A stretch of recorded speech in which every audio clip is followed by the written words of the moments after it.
is it that we're going into this ability for convenience over health, meaning the ease of things we want, but we're sacrificing because of that? Is that what we're doing with our homes? Because we definitely done it with our food supply and everything else. Yeah, I've traveled a lot and been in a lot of different countries. One thing I noticed about America is that we're fairly lazy over here. We want everything Yes. convenient, simple, easy. Lazy is really taking things over. And so if I can sit on my couch and change the light bulb with my phone, I'm going to do that instead of walking up and going over and turning off the light bulb. And that's just the American way. We need to get out of that mindset because that's damaging, because that comes at a cost, and that Yes. cost is help.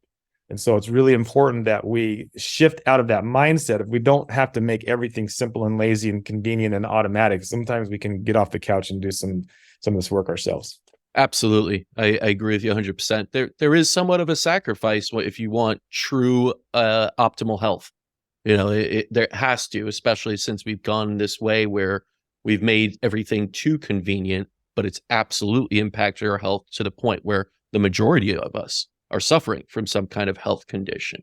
Yeah. So I had I want to jump in real quick and tell about a Sure. client that I went to their house and I learned a bunch from, and they actually set up their house to make it inconvenient. So like the dishes and the silverware, they would put on the very highest shelf or the very lowest shelf. The things that they would use the most, their bed was on the floor. They ate on the floor. They had their house set up so that they had to work and exercise. And because of that, they didn't have to go to the gym. They were all really fit, but they made their home, they built it into their lifestyle. He said he figures he does over 200 squats a day, just making dinner and breakfast and preparing meals.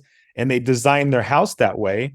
And just that mentality, when they go to the grocery store, they park at the furthest parking spot. They don't try to find the close spot up front so that they can build in that walking. When they're at the airport or the mall, they don't take the escalator, they take the stairs. And it's just that mentality that they're building into these challenges into their lives, and that inherently makes them more healthy. And when they think about life that way, it really changes how they interact with things and with people. And I've tried to adopt some of that stuff, and it really does change your mentality when you start looking at life like that. I love that because I completely agree. That idea of parking further away and getting in extra steps, that idea of making something a little bit tougher for you, but also knowing it's going to benefit you. I think we've gotten to this point where everything is just given to us so damn easy. When one little thing goes bad, we freak out. And it may be part of the reason so many of us are depressed and anxious, right? So it's like we've actually set up our homes to be so aligned where we don't even have to get up. We could talk to, our Alexa, whatever it is, and it does it for us without ever getting up.